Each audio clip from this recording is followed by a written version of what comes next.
Today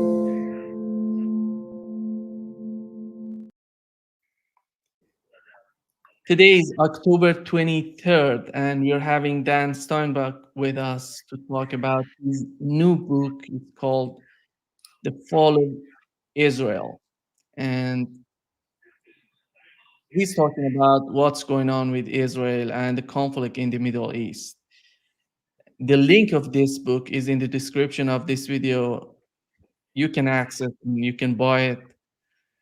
Let's get started with the question. The first question then would be, how do you find right now the situation of Israel when you compare it to Israel before October 7th and right now?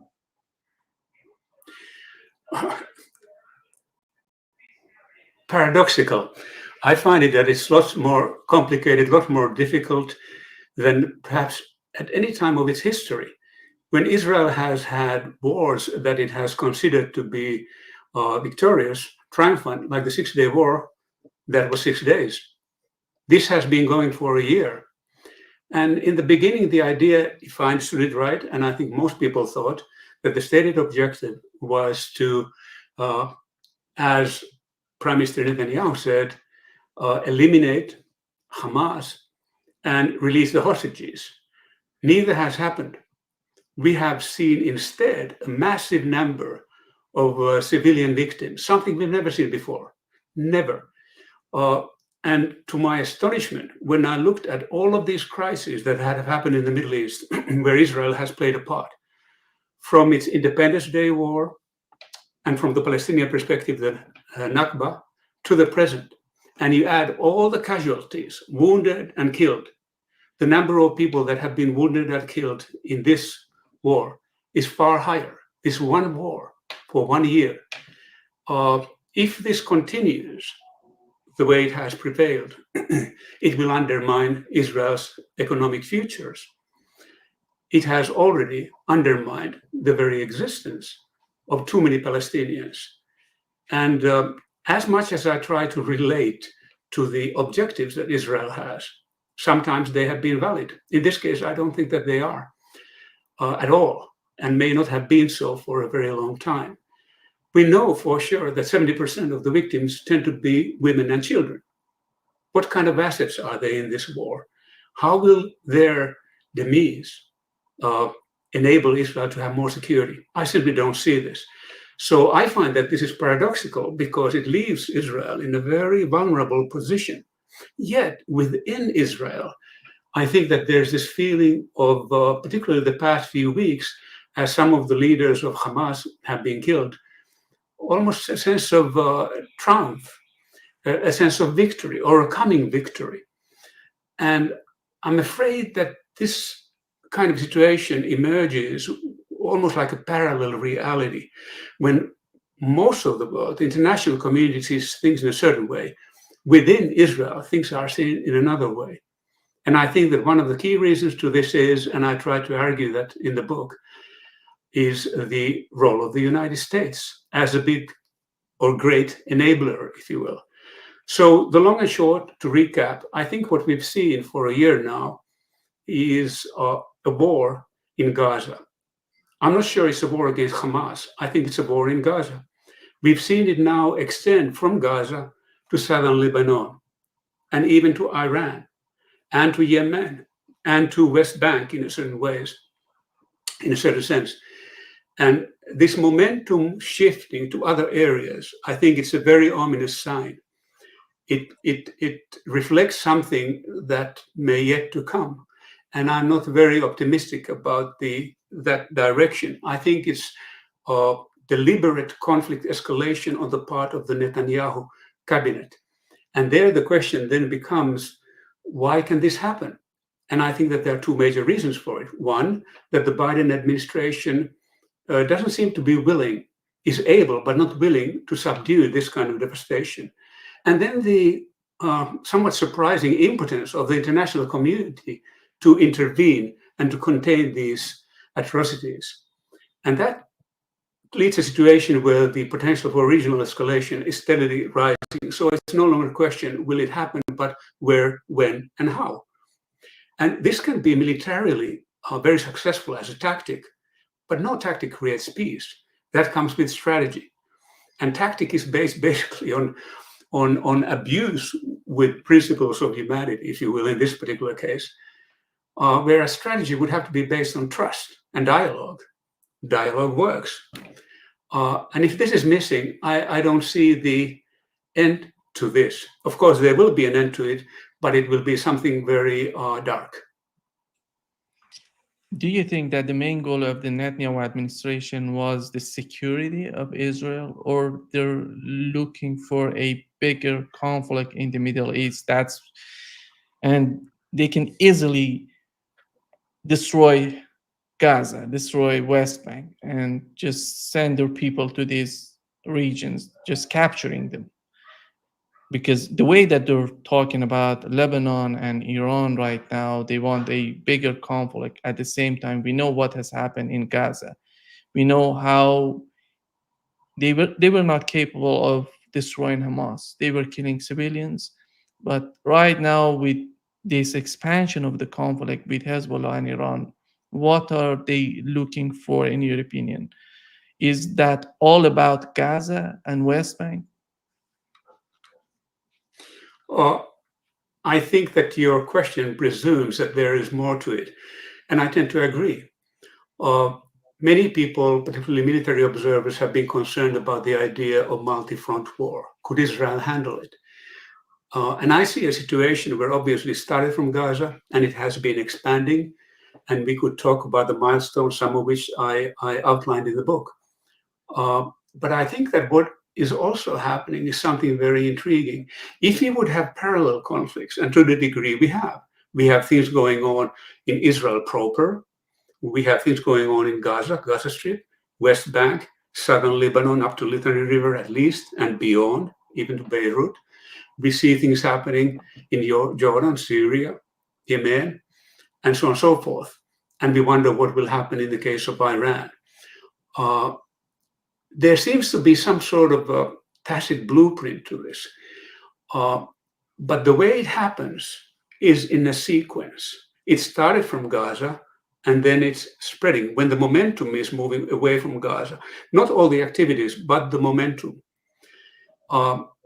We see this from the fact that the northern Gaza is now under heavy bombardment. And I don't think that these are military assets alone. I think that from the beginning of the war, there has been an effort to create an area of cushion, if you will.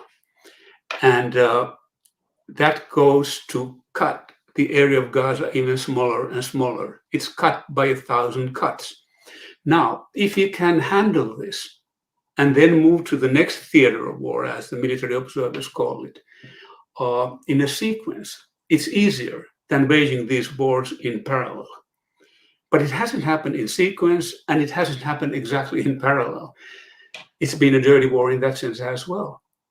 Netanyahu cabinet, of course, has said from the beginning that Israel has a right to defend itself. It has a responsibility to defend itself. That's absolutely true. Both the right and the responsibility. But that doesn't seem to be the question, really, because then the question becomes, what about the Palestinians? Do they have a right and responsibility to defend themselves? And I think that they do. What about the Lebanese?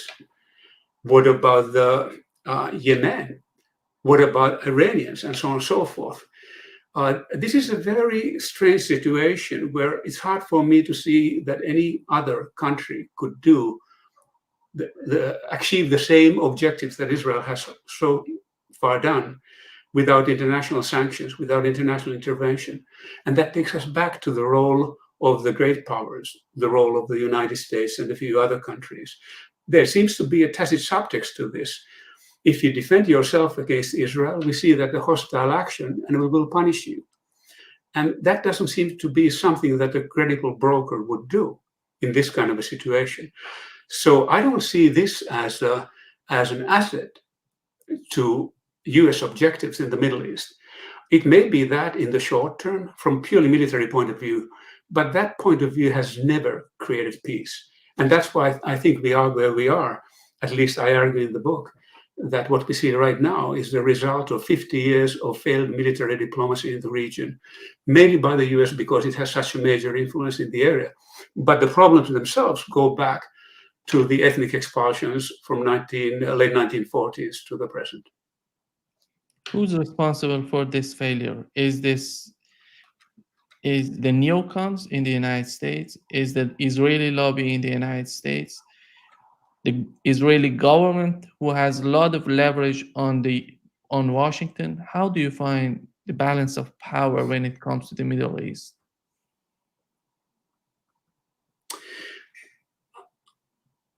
That was a question I posed to myself when I started writing the book. And I tried all kinds of pathways to reach an explanation via an Occam's razor, if you will, explanation that would be concise and simple and yet comprehensive enough to give me a general idea of what's going on here and why is it so difficult to move ahead. And why is it that things seem to be getting worse, even though we're talking about the countries that have got the bulk, most of the US economic and military aid in the past 50 years. And prior to that, the role of Britain, the role of France, and other great powers in the region. So in the fall of Israel, I went back to the idea of there being four major structural forces that account for a series of cumulative disasters in the Middle East. I call them the Great Conjuncture, because I don't think that it's a perfect storm. Perfect storms are possible in mathematics. We humans are imperfect, so we create imperfect storms, and this might be one of those. But it is a confluence of different kind of forces. And I think that the key trigger in all of this has been the waves of Palestinian expulsions since the late 1947s. This precedes the state of Israel and creation, 1948. Whichever way one looks at this crisis, one always comes back to this.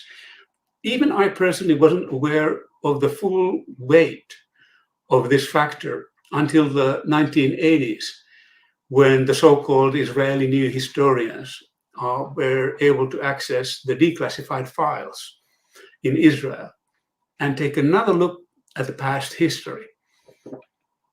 Prior to that, though, Palestinian historians had made it very clear that these expulsions happened, but they had been ignored to a large extent. Why? Because they didn't have the kind of voice that the historians of a sovereign nation would have. And they were considered to be partial, not academic enough, not knowledgeable enough. But they had a point because they had access to people who suffered the bulk of these expulsions, the Palestinians. On the Israeli side, historians like Benny Morris was able to show how critically the events of 1948 have to do with what goes on in the present. The son, ex-member of Shin Bet, I think, Israeli security, and accomplished soldier himself, the son of Moshe Shareb, the first foreign minister of Israel, used to call it the original crime, these expulsions. And I think that one really has to go back to that far to understand what is going on here. The second aspect of this all, and if I may add, with the expulsions, I think really it was the work of Ilan Pappé around 20 years ago. His work made it very clear that it was not just the net effect of war, as Benny Morris would have it. He pointed out that in war, bad things happen. Ilan Pappé was able to show that there were objectives, there were intentions, there were collectives actively creating these goals early on, 1930s and 40s. And I talk about those a lot in the book. Let's keep in mind also what happens right now. One reason why the hammering of North Gaza is escalating may be that there is an increasing feeling within Israel that this area could be ground zero for new kind of Jewish settlements. Those that left 2005 can now come back. Certainly among the settlers, this is a great hope. I consider it something very different. Now, second aspect of the Great Conjuncture, if you will, would be the expressive expansion of these Jewish settlements. in the Palestinian occupied territories. This started already in the late 60s under the Labour government, if I may add. And that, I think, was one of the greatest mistakes that the Labour government did in its first decade after the Six-Day War. My dear friend, whose books I once translated, Amos Oz, the great novelist, called them the neo-Nazis already in 1967. There were others who saw quite clearly where this would take people. Yael Dayan, the daughter of General Moshe Dayan, whom I met around 1973, and who was then already active in peace movement and later became one of the peace activists, just as Amos Oz became the co-founder of Peace Now, a movement that I've supported ever since then. They saw what was coming, and other Israelis as well, but they couldn't stop it when the government allowed it to happen. There was a so-called Igal Alon plan that aimed still at national security, and the hope was that there would be some kind of a settlement, two-state solution, if you will. But somehow that was ignored, because on the one hand, there was this talk about Alon plan, but it was never taken forward by the Israelis, and it had a lot of aspects that would have not been agreeable to many Arab countries and certainly to Palestinians. But at least there was an effort to that direction. Things changed dramatically with the election of 1977 when the Likud government, what I called hard right or harsh right, came into power. Now, this is not your normal right-wing movement. Of course, there were elements of free trade, free markets, and so on and so forth. And they had, in some areas, certain points. The Labour government had allowed too many monopolies, not enough competition, not enough market-led initiatives. But these constraints were turned upside down. When this government came in, this cabinet came in by Menachem Begin, what we saw was, on the one hand, the rise of neoconservative economic policies, but on the other hand, a very aggressive state-led effort to support these Jewish settlements. So much so that in the early 1980s, some people, like the deputy mayor of Jerusalem at the time, Ben Veniste, said that, have we reached the point of irreversibility? Are there so many settlers in the West Bank that we can no longer reverse the course of history? We have to live with this. The reality is that those settlements could be removed. They were removed in 2005. They could be removed now. That's a political issue, not a military issue. They are a hindrance to peace. Israeli organizations, think tanks like Malad, have shown how so much of the government budget goes to subsidizing the settlements and the settlers, and so little actually to Israeli protection. It has turned upside down this relationship, which is very dangerous to Israel. What has made this, I think, still more problematic is the rise of Israeli far right in the last elections, 2022 in the fall. Now, when I protested these settler movements, those were Gush Emunim, Ma'ale Adumim site in 1974 and 1975 when they were created. But at the time, there were 3,000 to 4,000 settlers, I believe. Now, settlers claim that including Jerusalem, there might be more than 800,000. And that's not far from the truth. So there is this messianic far right now in the government. In the book, I argue that it's a bit of a situation like you let the foxes into the hen house and you look what happens next. Well, we know what happens next.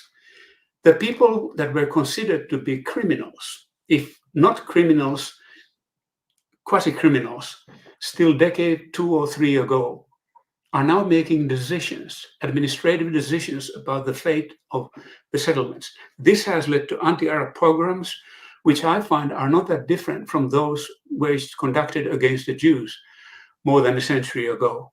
And I'm not alone in this. There are Israeli generals who agree on it, and I have been on the record on that. There are Israeli leaders, ex-leaders of Mossad, Tamir Pardor, in the forefront, who have argued that Israel is constrained by apartheid rule in the occupied territories. So the question is, what are you going to do about it? I feel that the second factor, the aggressive expansion of Jewish settlements, has led to a situation where these areas are now being effectively annexed into Israel.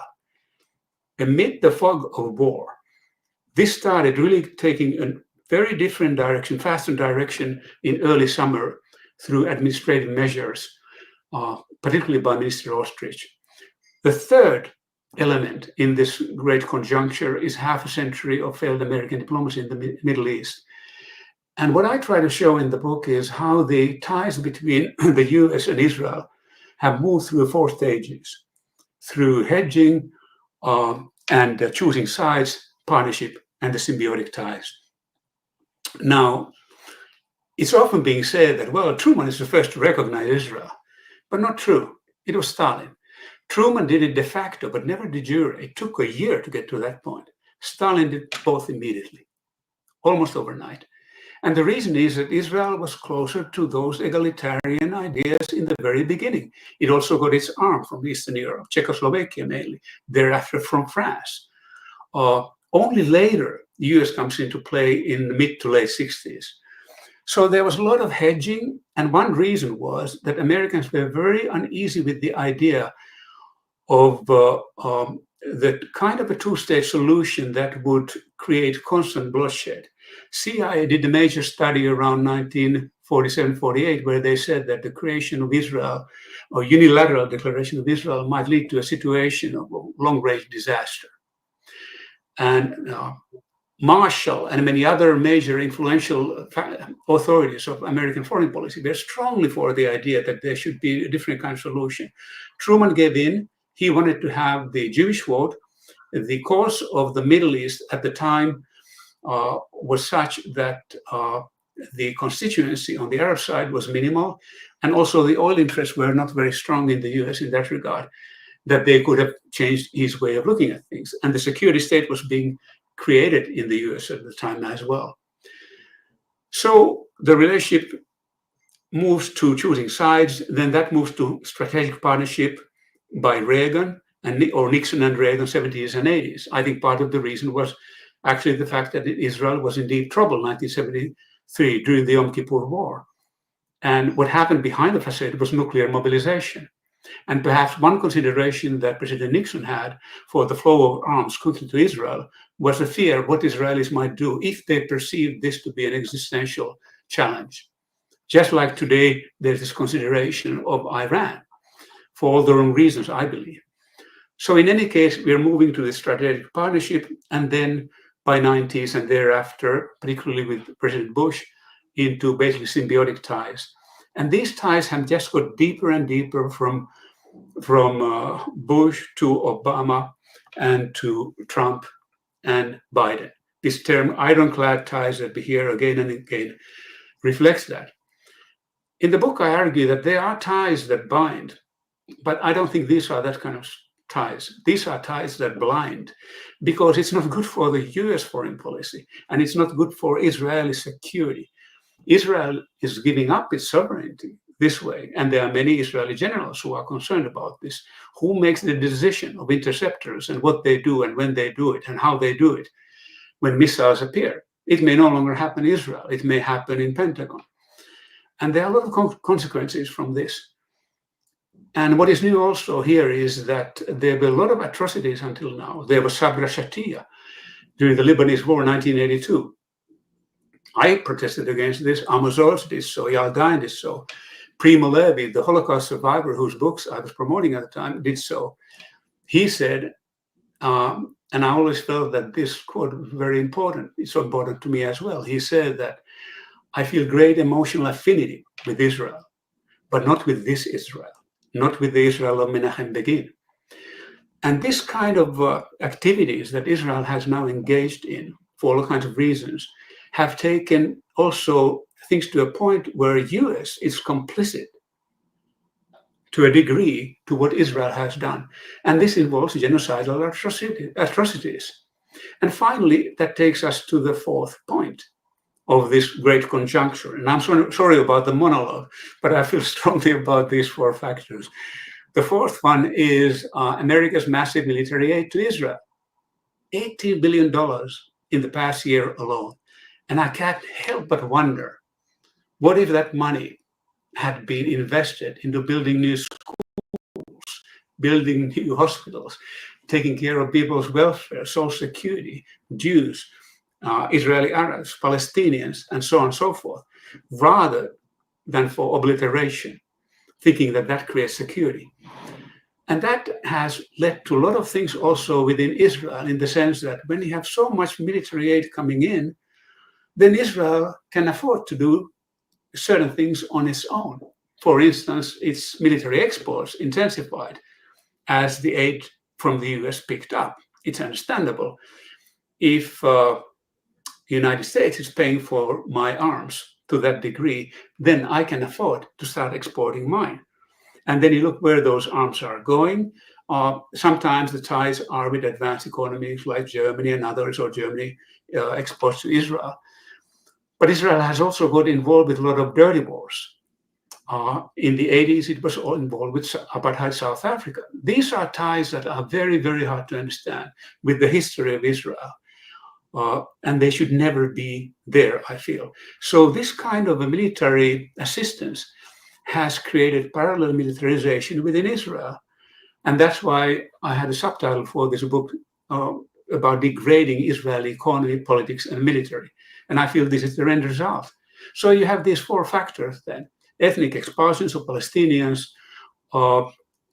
settlements, Jewish settlements, US-Israeli military ties, the way they have evolved into symbiosis, and the military aid. And these are feeding each other. We cannot have an end to any or find any durable solution without dealing with these four aspects together and separately, whichever way we choose to deal with them. Whenever we talk about sovereignty and we talk about security, I think the economy has a great role in all of these aspects. How do you find the Israeli economy right now? You know, I titled the book The Fall of Israel, and immediately people started to speculate. So what does it mean? Does it mean that it's a biblical term, falling from grace? Maybe partly. There were some who felt that I was arguing that Israel is going economically bankrupt. I'm certainly saying that there's an economic fall involved here. And if people aren't careful, a lot more will follow. The downgrades that we've seen lately reflect what's to come if this continues. And still others stress the destructive impact of the perfect storm in the Middle East. But really what I was thinking about was Gunnar Myrdal, the Swedish economist who got the Nobel Prize in the 70s. His book from 1944, American Dilemma, which was really about the gap between the American creed of opportunity and the ugly realities of segregation. And I felt that, my God, in Israel, we have something very similar. These parallels clearly abound in that we have this gap between Israel and Israeli Jews and Israeli Arabs. We have a gap between Israel and the Palestinians, especially when we look at this from GDP per capita living standards point of view. And we certainly have a huge gap between Israeli and the Palestinians. Then we have a gap within the Palestinians between the West Bank and Gaza, a huge gap, part of the reason that we have this terrible situation right now. This is not because of Palestinians, it's not because of Hamas, it's because of the blockade of Gaza after a democratic election 2006. So there are a lot of factors here. And first of all, you have these gaps within Israel. You have gaps between the rich and the poor. And these are just getting worse. Of all the OECD economies in Israel, the gap between the rich and the poor is worst. The welfare state that Israelis were so proud of still in the 50s, 60s, 70s, and for a reason, I feel, there was an effort from the start to create a safe basis for people, Jews, coming to Israel. That's falling apart, and there was never a clear idea actually whose welfare state it really was. If Israel is to be the secular democratic state, as I think most labor people believed from the very start, it didn't happen effectively because the Israeli Arabs lived under military rule for 20 years until the end of the 60s. And even today, and even thereafter, after 1967, 1968, you can make a case of segmentation, differentiation, discrimination, even segregation in certain times and certain periods, and so on and so forth. But when you look at the Israeli economy, I think that there was a great choice that was made in 1950s. And I talk about it in the last chapter of the book. Then for a moment of time, Moshe Sharet, the first foreign minister of Israel, became the PM, the prime minister. Now, he had paid attention to the Bandung conference of the emerging economies, as we call them today, or the third world at the time, in Indonesia. And he thought that Israel was kind of in between. It came from the West, but it was a colonial state. But it wanted to live in peace with the Arab population. That was his way of looking at it. What it needed was peace, stability, development, regional cooperation. And these initiatives that he was pushing very hard, to the point of negotiating a peace settlement with the Egyptian president, Gamal Abdel Nasser, in mid-1950s, these were constantly undermined by those who felt that what was needed was Israeli expansion, because the borders that Israel got in 1948 were not big enough. Israel wanted to have more, and it wanted to have Gaza, it wanted to have West Bank, and it wanted to have part of Lebanon after the Litani River. Some people in the Herut movement, which was part of the parties behind Likud, wanted to have more of the greater Israel, but there was just no capabilities that Israel had to go so far. In any case, those options were given up, and as a result, Israel had to struggle a lot economically. Had it not been the German aid, economic aid at the time, I'm not entirely sure that Israel had survived as well as it did. It was the German aid in the 1950s and then American aid starting in the 60s that made a huge difference, along with the support of a Jewry, particularly American Jewry, and which has now taken dark turns as well. So when you look at Israel then today, where does it leave the economy today? It leaves it in a very fragile place. You cannot have this kind of war without it having major implications. You have, first of all, more than 2 million people displaced in Gaza. You have tens of thousands of people displaced in Lebanon, who had absolutely nothing to do with Gaza, this crisis.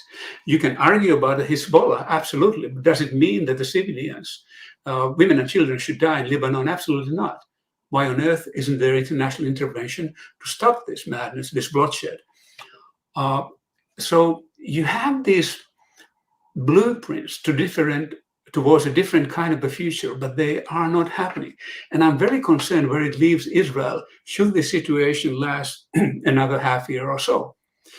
But let's make no mistakes. I think that Netanyahu cabinet has been playing time ever since October the 7th. And you can argue whether this war was a surprise or not. I don't think it was. Because ever since October the 7th, they've been playing time. And they've been trying to play time with the US election. And the idea was first to lean on the Democrats as long as they allow this cabinet to do whatever they wanted to do, achieve their objectives. When the Biden administration started to feel very uneasy about this, they started to court the Republican Congress. This has been the Netanyahu habit for the past 25 years or more. And it continues right now. So they know that they have a window of opportunity, and that will start closing after the first week of November. There's still those 2 months before the transition where things are sort of in vacuum. And I think that they are trying to use it. So they know that this cannot continue from the point of view of the economy. But the Israeli debt per GDP is still relatively low. So you can play this game if you want to. But my God, look at the price. The price being that the Hamas will not end. There will be just a new kind of Hamas, maybe with a different name or the same name, we don't know. The hostages, they have been ignored almost from the very beginning. The Israeli hostages, and not all of them are Jews. The Palestinians, is there any proportion in terms of the Hamas offensive and Israeli defense, which I call net offense actually? Absolutely not. It's almost like a defense gone amok at this point of time.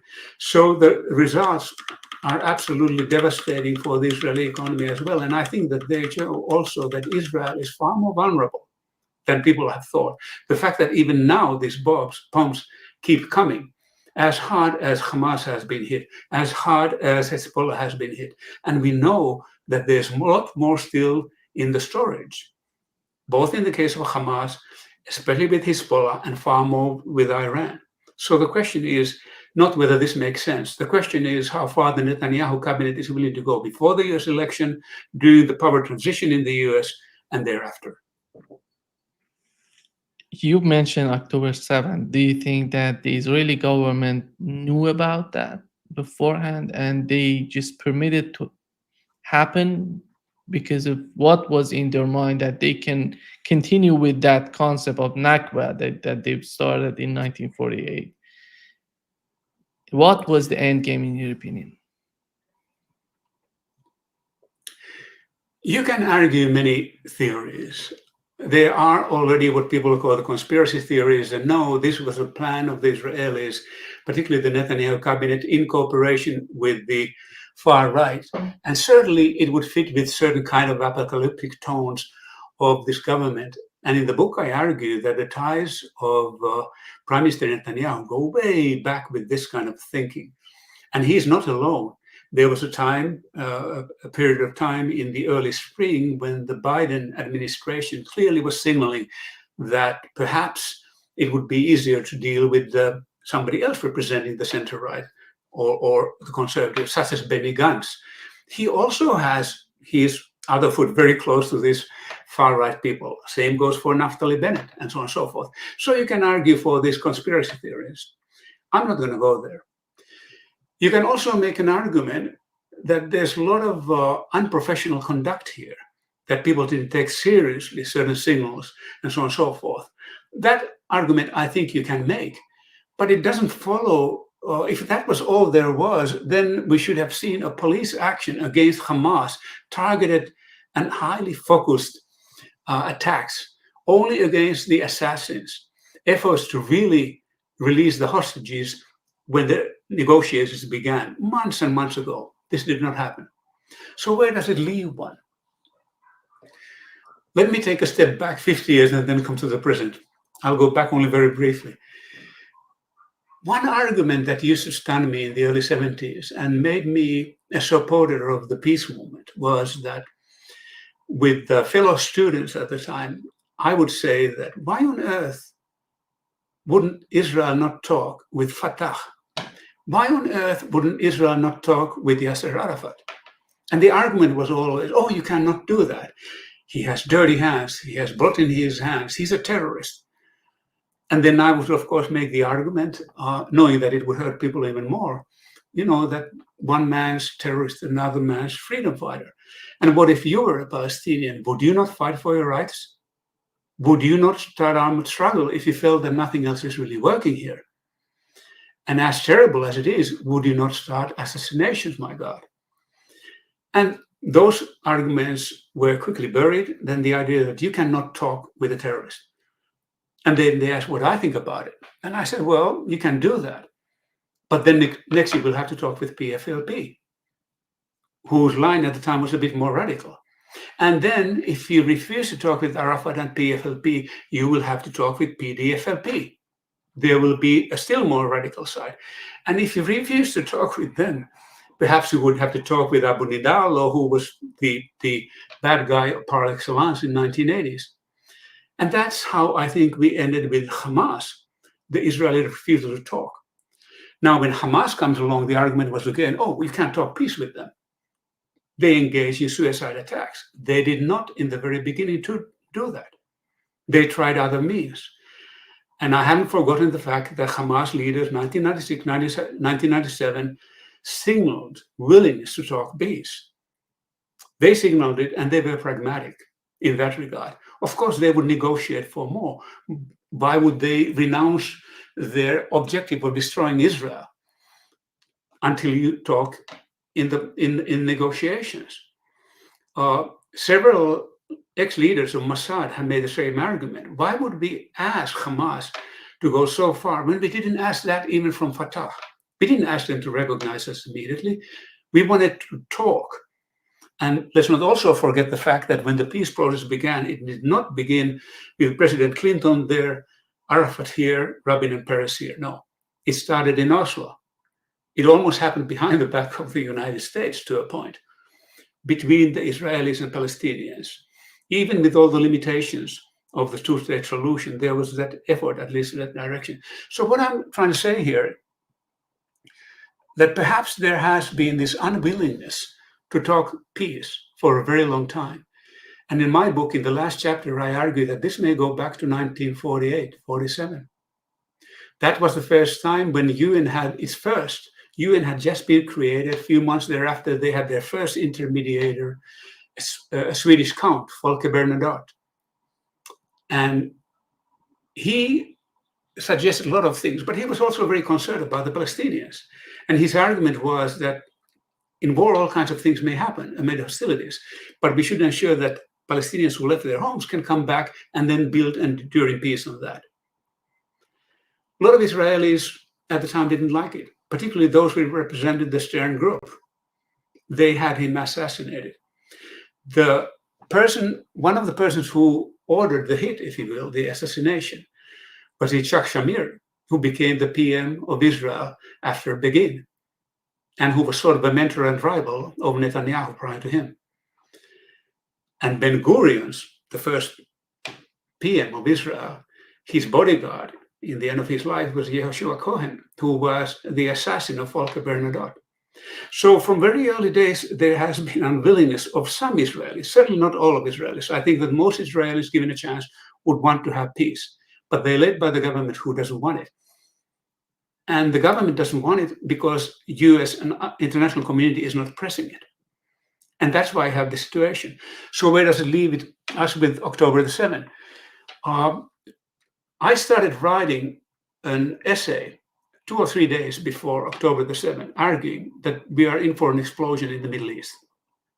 It's not because I'm a prophet. It's not because I saw this coming, but it was the 50-year anniversary of Yom Kippur War. And if I was Palestinian, if I was Hamas, I wouldn't let that day go by without some sort of a strong response. So I thought something might happen there. Soon thereafter, CNBC contacted Jan Bremer from the Euro-Asia Group. And Bremer said what a lot of people said at the time, that this is Israel's 9/11. And a few hours after October the 7th, we heard it from every tube, to the degree that I couldn't help but wonder, did somebody decide that we should talk about 9/11 here or not? There are different interpretations after all. Or maybe I'm just wrong, because I felt that there are a lot of characteristics to this offensive, but it certainly did not come out of the blue. It was a logical result of 50 years of failed military policies. It wasn't just a time bomb, it was about to explode, and now it has been exploding for a year. So what is the argument behind this?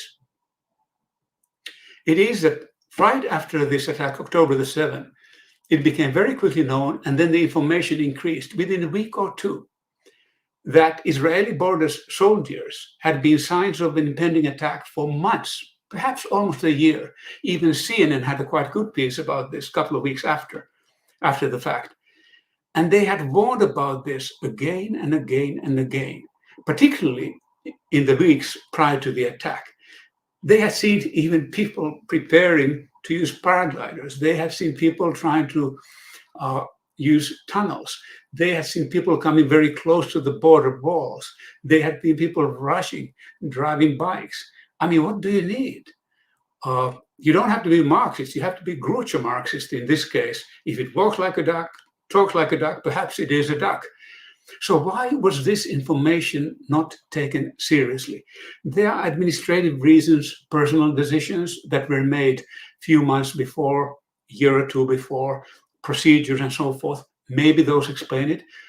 I also think that the border police were two things. They were minor officials and they were female. And Israelis, like many others, tend to think that, well, girls say this. Perhaps the girls that are in the border, they inflate things.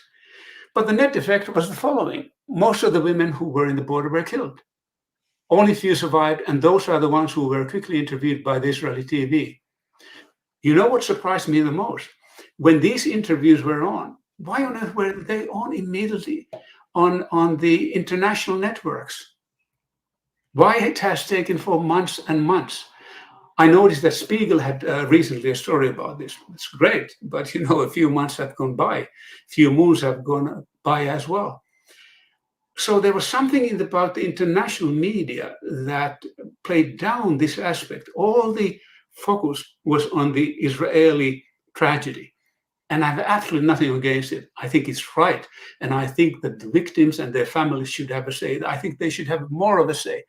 But the moment those attacks targeted Palestinians, so should they have been interviewed. And not just those who were American Palestinian or American Jewish. Their fate was terrible and tragic, and it should be talked about. But there were people from other countries. Aren't they human beings as well? International media totally failed in this. And as a result, I think people are only now beginning to understand what this means. And it's not just these so-called spotters, Israeli soldiers who were warning again and again about this, but there was also the issue of so-called Gaza envelope. These are the Israeli communities surrounding Gaza. They were created already in the 1950s as military settlements. Then civilians took over, and they're still sort of paramilitary, several of them. But there's one curious thing about them, and the Israeli think tanks have noticed this and talked about it already 10 years. Even though we're strategic settlements that they were, the government didn't invest adequately, and actually were reducing their investments in those, even as the anger in Gaza was increasing. So you have to ask, what kind of policy is this?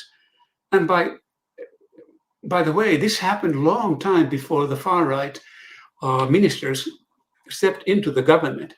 This happened under Netanyahu governments way before. So I feel that this situation where the foxes entered the hen house is a result of all kinds of open questions. And I think that there will be an inquiry about this. And I do think that in this inquiry, there will be so much international attention that Israelis may actually get it right. But it will come too late. And then you start asking yourself, is the idea now to create facts on the ground that are irreversible by the time we understand the reasons for this situation? And in the book, I argue that yes, that's the case. That's why we are there, why we are now where we are. With these assassinations in Hamas leaders, military and political leaders, and the assassination of the head of Hezbollah, Nasrallah, is Israel benefiting from these assassinations, in your opinion? Excuse me, is Israel benefiting from this? Yeah, from these assassinations that are happening. Because right now in Israel, people are so happy. If you remember, before these assassinations, Netanyahu's position was not that good. People were against him, protesting. Right now, it seems that these assassinations are boosting his position in Israel.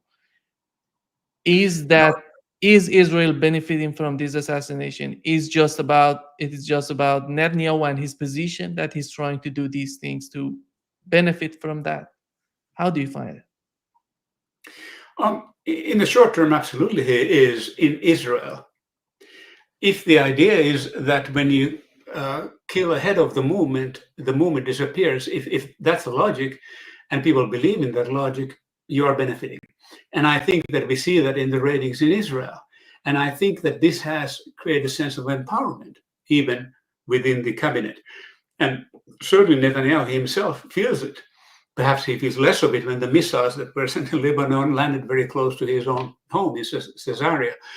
But there is, yes, this feeling. You're absolutely right. But again, this is a tactic. It's not a strategy. And this is a tactic that started with the 1950s reprisals or cross-border wars, as Benny Morris used to call them, or the reprisal policies.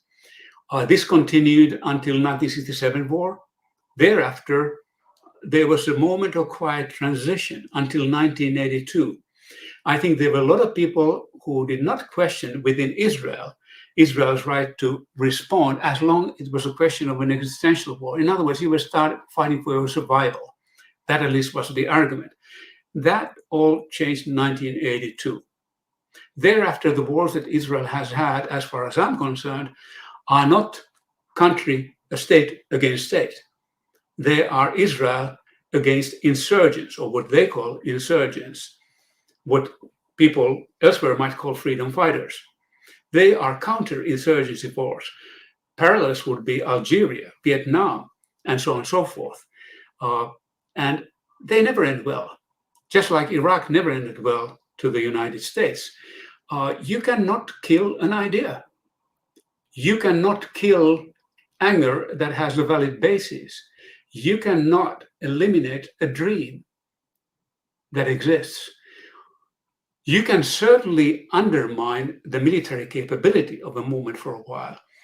And the fact that this has happened very early on, and to the degree it happened with Hezbollah, is a credit to the tactical genius of Israeli military. But that so-called genius relies on US intelligence. And that should make us cautious here. Do we see something here that is beginning to be reminiscent of the proxy war in Ukraine? Is this a new blueprint? First Ukraine, then Israel occupied territories, perhaps then Philippines, Taiwan, China. There are a lot of uneasy parallels, and there seem to be similar elements here. So in the long term, I think that you have to build peace. You have to build trust. No peace starts without trust, and trust is always a bit of a leap to the unknown. This happened in Oslo when Rabin was assassinated, and he was assassinated by somebody who was part of the far right, who was intrigued by Rabbi Meir Kahane, whom I also met in 1970s, a militant anti-Arab, anti-Palestinian, American Jewish rabbi who was most of the time in prisons. Even meeting him was hard because he usually was going into the prison or coming out. But I've never seen anybody so full of hate. And I knew that he would die violently as he did. This hate then becomes almost a habit. And what should concern everybody here is that the cabinet that's behind these attacks has quite a lot of these hateful men and women. And they have a very different endgame in mind. And I can't help but wonder, is the idea that you will just try to kill the next head of Hezbollah, whoever that person might be. And honestly, you can do so as long as US allows it. Of course, officially, that is not the case. President Biden, Secretary of State Blinken, have for months and months said that we are working 24 hours for a ceasefire. Vice President Harris has done the same. But you wonder what this means. This is certainly the stated objective, but at no point of time has the flow of arms stopped fully, broad scale, wholesale. It simply hasn't happened. You can make an argument it has escalated. Normally it has been $3.8 billion a year. Now we're talking about 18 billion. So somebody's benefiting from this. In the book, I only see one major beneficiary, and these are the arms contractors. They are certainly injecting the US economy and those who work for them and their shareholders with the great profit margins. Ordinary Americans are not benefiting from this. I think a third of Americans or more hate it. This is not good for anybody. So this idea that eliminating the heads of the resistance, you are creating a lasting peace, is simply untenable. Why would Israel then believe in this? I wonder whether Netanyahu fully believes in this, but he has also his own vested interest. As long as he is in power, he has immunity.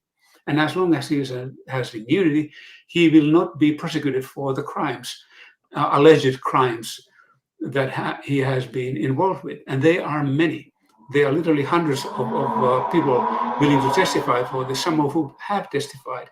The other day, a documentary on this, the Bibi Files, came into public distribution, but no network again wanted to touch it. So it had to go to a very specific private sector distribution. So no, I don't think that this leads anywhere. But if you take the mindset of the extreme right, the messianic far right, they see things differently. They feel, I think, that this is our opportunity. God is with us. God gave this land. God will take care of us. Of course, it will mean dead and refugees. That's very bad. But this belongs to us, and ultimately we will live here. Perhaps people don't understand it immediately, but over time they will. Only a few days ago, the same settlers who've been pushing for the creation of new settlements in Gaza were back in those borders. Something that we first saw in January this year, a big movement. There was also the ministers, Smotrich, Ben-Gvir, and others, these foxes in the hen house, as I like to call them. They are waiting for this moment. And then they think that it might happen. And then their argument will be very simple. Very good, you want to have a two-state solution. But look at Gaza, nobody's left. There's nobody to talk with. I'm sorry, that's what war is all about. International community could have stopped. They didn't, because ultimately they are with us. So Palestinians just have to go somewhere. This is what the intelligence minister in Israel in October said in the files that were leaked in October.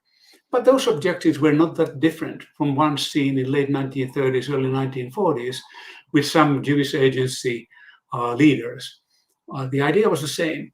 Hopefully a voluntary transfer of Palestinians away from the occupied territories and then takeover. You start wondering where this really leaves the region. The immense injustice to the Palestinians, West Bank, Gaza, the immense injustice to Lebanese, and so on and so forth. Also, if this would really happen, you will not have a thriving peace movement in Israel. The ultra right wing has won. But if it happens, the economy will take a hit. The brain drain from Israel, most of it to US, is relatively speaking now highest than it ever has been. Israel's crown jewels are the high-tech sector. Now, it is not being led by the settlers. It's not being led by people who believe that God will guide our hand through tanks and fighter planes. It is led by people who are very different, who believe in universal values, at least most of them, who believe in peace, who believe in dialogue, and they hedge their bets. They may have a dual citizenship. They may go to US, they may try to go to Europe, but this is now real. This is a real threat. And even if not all of them would move, look at the demographics. The great fear of the Israelis, particularly Rabbi Meir Kahane, far right, and many others, used to be that, well, if this continues, my God, the Arabs in Israel, Israeli Arabs, have a higher birth rate than the Jews. So Israel could turn majority Arab Palestinian over time. This can't happen. So they would have these very extreme movements against Palestinians, against Arabs in Israel. But we see now something very new that has happened in the past decade, and that is the rise of the so-called Haredim, the ultra-Orthodox. Actually, their birth rate is now significantly higher than those of Israeli Arabs, not to mention the secular Jews. And the leaders of Mossad have been warning about this for quite a long time, especially those who are no longer in the office, including Tamir Pardo, that if this continues, a major proportion of Israel will be Haredim. They don't work in high tech. They are subsidized by the state. They are subsidized because their tax revenues have been until now. But look at the net effect of that. The middle class has an extraordinary burden. It's ailing, it's suffering, it's growing poor, at least in the fringes, and this will expand more. Look at the smart ones. They may be leaving the country. They don't want to live in this kind of reality. Now, if you don't have the tax revenues, you won't have the subsidies for the Haredim. They depend on those. They do not want to serve in the military. They want to pray to God. And sometimes you see these cynical interpretations by the secular Jews in Israel that what does this mean? Half a century from now, and you will have a lot of synagogues in Israel, but Israel will look very different and perhaps it will no longer be called Israel. Now, they're stretching the point, but I think that the argument is very valid if you take a secular point of view, a point of view of 10, 20, 30 years. So even if there would be a triumph, a victory in this war, it would not bring military security, it would not bring sustainable peace. It would change the very nature of Israel. It would no longer be secular, democratic. It would become more Jewish, autocratic, which is something most Israelis don't want to deal with. So they are paradoxical trends, they are dialectical trends, but they should make everybody very uneasy, not just the Palestinians, not just the international community, not just Americans, not just Israeli American Jews, not even the Jews only who would say, not in my name, as I would like to say, but also those who remain in Israel. This is untenable, unsustainable in so many ways. I think what's going on in the United States is so important. We know in the past that presidents of the United States were capable at least to say no to Israel. Right now, it's just disappearing. With the Biden administration, you see he lets Netanyahu does whatever he wants to do. And on the other hand, the public opinion in the United States has drastically changed during the years. Do you think, in your opinion, when would be that moment that the United States decides to make a better approach toward what's going on in Israel? Because as you mentioned, liberal Jews in Israel are isolated in some ways, and then we don't hear from them. It's all about Netanyahu, it's all about Likud party, his administration, people who are even the much more radical than Netanyahu, Ben Gvir and Smotrich. These people are running the show in Israel. And the question in the United States is the United States going to benefit from this situation that they're helping this administration to be more powerful by providing them with intelligence, with military aid, and the way they're supporting Netanyahu in any way possible? How would that benefit the United States in the long term?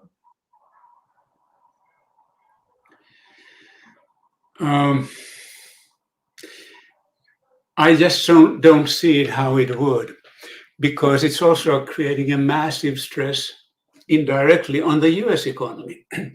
The whole raison d'etre of the American military and economic aid to Israel stands on a very fragile point because the US debt per GDP is steadily rising. Now, Israel is just a small part of it, of course. United States is a very big economy, and they can do a lot of things, even wage wars in several fronts if need be. But as a result, their welfare is suffering, their social security is suffering. So you would look at those trends. Who are the people who feel this way? What kind of political actors are there that might be proponents of this way of looking at things? When I looked at Israel, one of the conclusions I had in the last chapter was the change can no longer come from within. There was a chance for that, I think, in the 70s. There were a lot of elements of that, partly still in the 80s, but thereafter it's been a lot harder. There was a moment of time, brief, 3 to 4 years in the 90s with the so-called peace process, where you could have achieved a lot. But there was never that pressure that would have created more movement towards dialogue. Dialogue works between the Israelis and the Palestinians, Israelis and the Arab states. The US objective is a grand bargain that would be mainly with the Gulf states, Egypt and a few others. But it has a lot of implications. It would also drive China out from the region. China's objectives are very different. What they are looking is not regime change, which has been American modus operandi since 1949, I believe, in the regime change in Syria.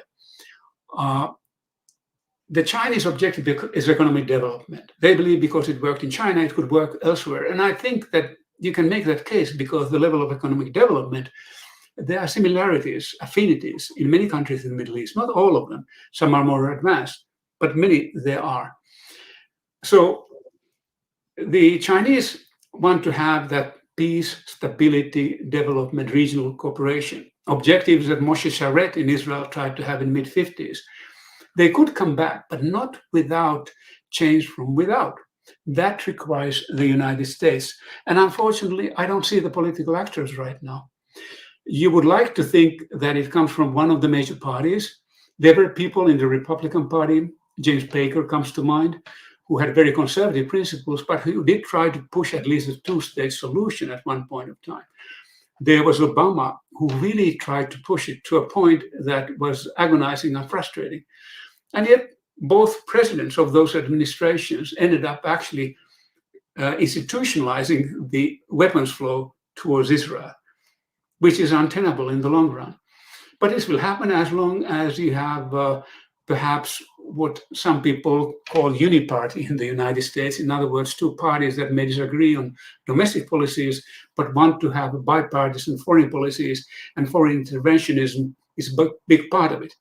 There are an increasing number of thinkers, people, academic, policy authorities, even think tanks that have far more nuanced point of view.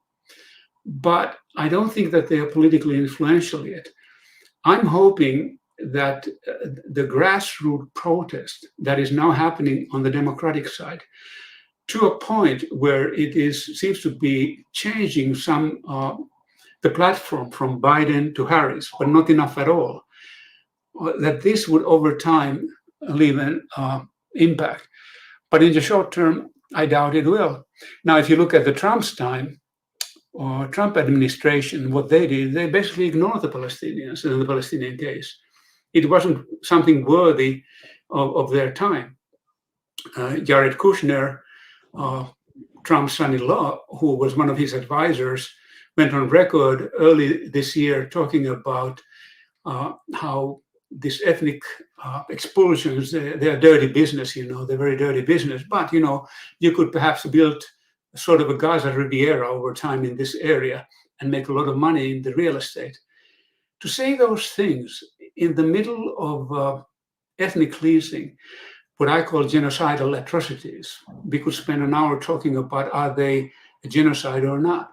I feel most of the conditions may be fulfilled here, but there certainly are atrocities. When one makes that kind of statements and has been very close to these administrations, you wonder what is happening to human beings. Do we not see what's going on here? It reminds me, actually, the famous phrase that you saw in Warsaw Ghetto. Some people talked about it there. I think Elie Wiesel, whom I used to see in New York a couple of times, he also mentioned it. There was a sign on the wall, and the world is silent. That should frighten all of us. When there's an action, there's a reaction. And I think that's what's going to happen here. If the American intervention doesn't come fast enough, there will be another kind of intervention. And I'm not sure it's good for anybody. I personally believe that there's room in the region for both Americans, an American way of doing business, if you will, and the Chinese way of building peace through development and gradual prosperity. When people work with each other, invest in other countries, there's less inclination to destroy their houses, their homes. That's a lot easier to military that doesn't look things in the long term, but mainly predicates everything on military tactic. And with this conflict in the Middle East, we've seen that China is changing its approach toward what's going on in the Middle East. We had the new agreement between Iran and Saudi Arabia, and later on we had China bringing 14 factions in Palestinian factions together in order to make some sort of solution for what's going on in Gaza, in Palestine, between Israel and Palestine. And with the assassination of Ismail Haniyeh, it seems that the Israeli government was successful in sabotaging what has been done by China. How do you, in your opinion, how do they feel in China right now about what's going on in the Middle East? Do they really think that it's possible to negotiate with Israelis? Because the way that Israelis are acting, it doesn't seem that they want any sort of negotiations. When you look at the assassination, it's all about negotiations. You kill somebody is a political leader of Hamas who has nothing to do with what's going on with the military part, because you at the same time you're negotiating with this guy in Qatar. Are they really interested in negotiations? If they're not interested in negotiation, who can bring some sort of sanity in their mind?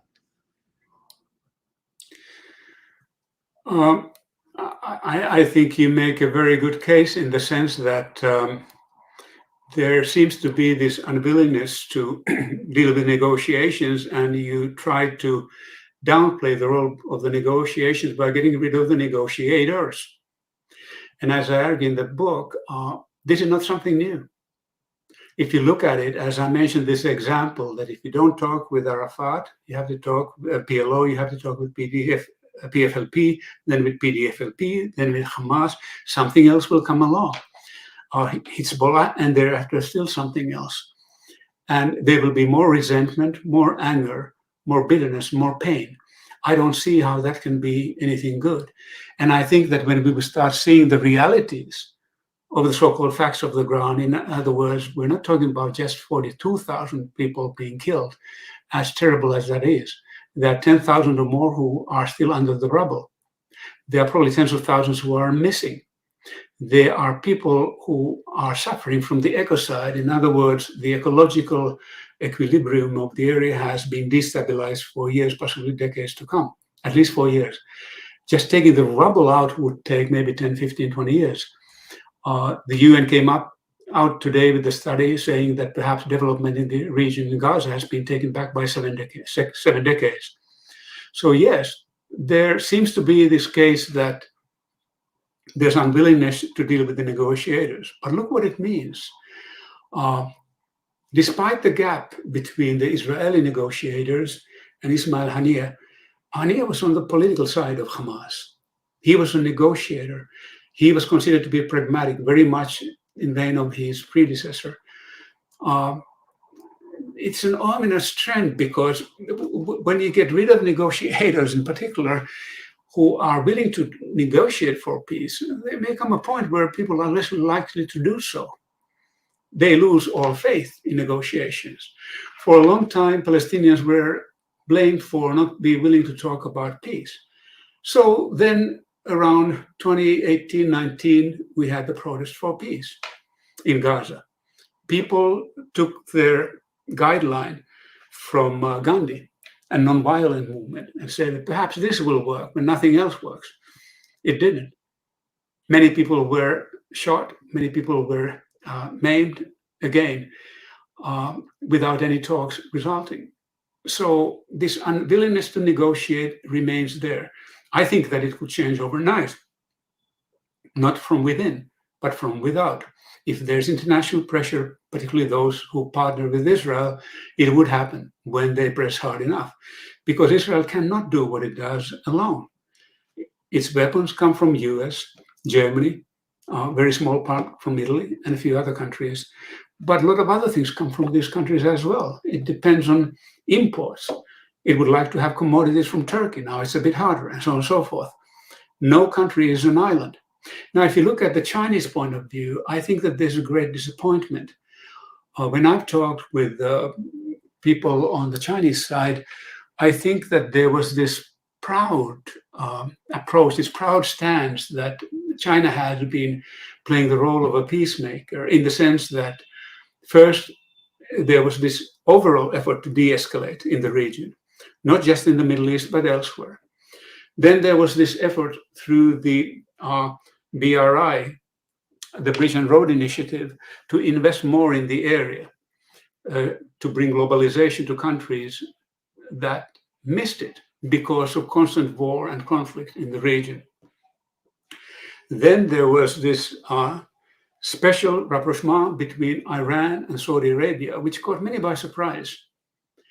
The fact that China was able to match objectives on both sides and bring years of apprehension, resentment, and hostility back to the negotiating table, working together for a better objective. And then lastly, as you mentioned, there was this objective of unifying the Palestinian front. There were, I think, 40 different members of the Palestinian groups in Beijing when the so-called Beijing Agreement was agreed upon a few months in the summertime. And that was a proud moment. Does it mean that this is all over now? Not necessarily so. Palestinian resistance or movement or parties have to be unified in order to make their voice heard. Unfortunately, they both then have the leaders that have been dear to them for such a long time, but they should have the right to choose those leaders. They can't be imposed from without. And I think that this, unfortunately, has been the objective by the Netanyahu governments. Labor governments were a bit different, some of them at least. But Netanyahu government, US administration talks about the reform pay law. And the reality is that until recently, when you look at the ratings, public ratings by the Palestinian pollsters in the occupied territories, the simple reality is that Marwan Barghouti was the one person who was able to unify as a person these different movements. He's in prison. My dear friend, late Amos Oz, wrote a letter to him in the prison, and it was about his respect for a man who was imprisoned for his convictions. Netanyahu's government cabinet saw Oz as a traitor of the country at the time. Amos Oz saw things very differently. You need unifying leaders. Barghouti is one of those who could unify people who have been behind Palestinian Authority and Hamas. There's been a lot of talk about Mahmoud Abbas, but the reality is that his ratings are 5 to 10% at most. And unfortunately, not entirely because of the fault of the Palestinian Authority, partly because of the odd position that Israel and the US have left it. Their support is minimal. Haniyeh had a very great support as well, not as much as Barghouti, but quite a lot. So these were the people that the Palestinians see as their representatives. They are not the people that US and Israel would like to see represent Palestinians. I'm not quite sure what they would be. Perhaps some people who originally came from Palestine are rich businessmen in the US, a bit like in the Iraq fashion, or who knows.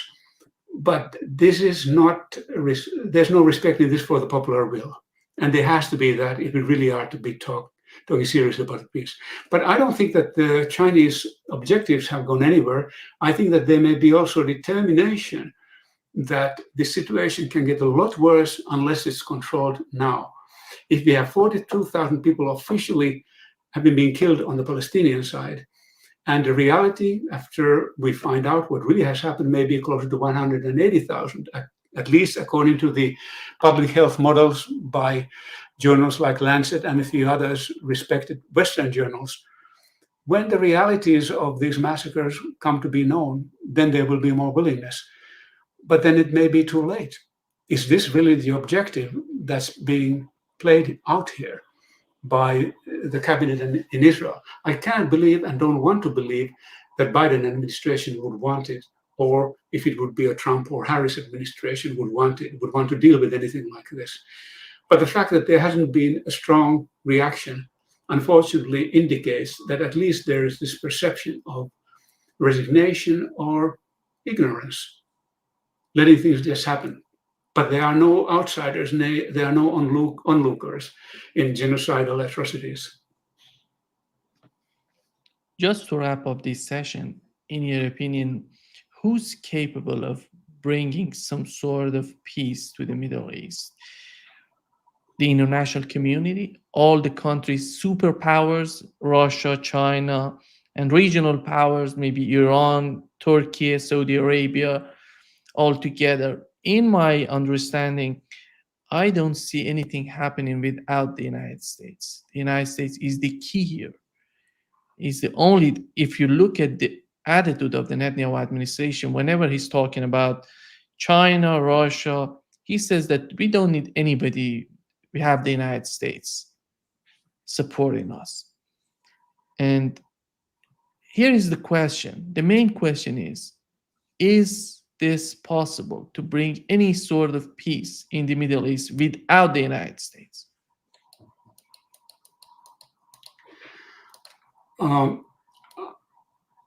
I tend to agree with the assumption behind your question. You know, there was a seminar in Shanghai, I think 2017, and I met General Eikenberry there.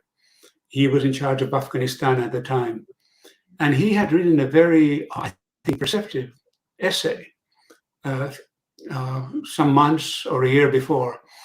And in that article, he said that we cannot have a foreign policy, us meaning the US, that's too much based on militarization, on military diplomacy. But he also pointed out, referring to the former leader of the head of the CIA, Gates, that there probably are more band leaders in military bands than US diplomats, literally. In other words, the human resources of Pentagon are far outweigh those of the State Department. And he should know, he was in both. He asked that question. And at the time when we were having a dinner, and I told him that I think that the US is in a critical position. And we can argue why it is there and how did we come up with the status quo. I think it is able to create that peace if it's willing to do so. And I think that one step towards that might be the adequate implementation of UN resolutions going way back, one by one. And that this would happen in a way that the settlements would taken back, there would be withdrawal, and there would be a sincere effort to find a resolution to the so-called refugee crisis that would involve all parties concerned, and that Israel would have its security guarantees and Palestinians would finally have the sovereign state that they were promised, 1947-48. When I said that, he smiled and was quiet, and so was I, because we both knew that it was a not realistic proposition. There are no political actors who would push this, but I think that that's really needed.